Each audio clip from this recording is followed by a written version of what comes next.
If your design feels flat, adding controlled layering can instantly create depth and dimension. Today, how to create dimensional frame effects. Open Canva and create a 1080 by 1080 canvas. Start by inserting a main rectangular frame slightly off-center and place your image inside, adjusting it carefully.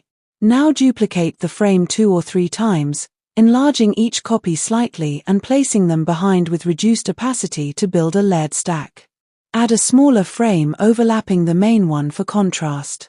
Select the background and apply a soft gradient or muted tone. Add subtle shadows to the top frame to enhance realism.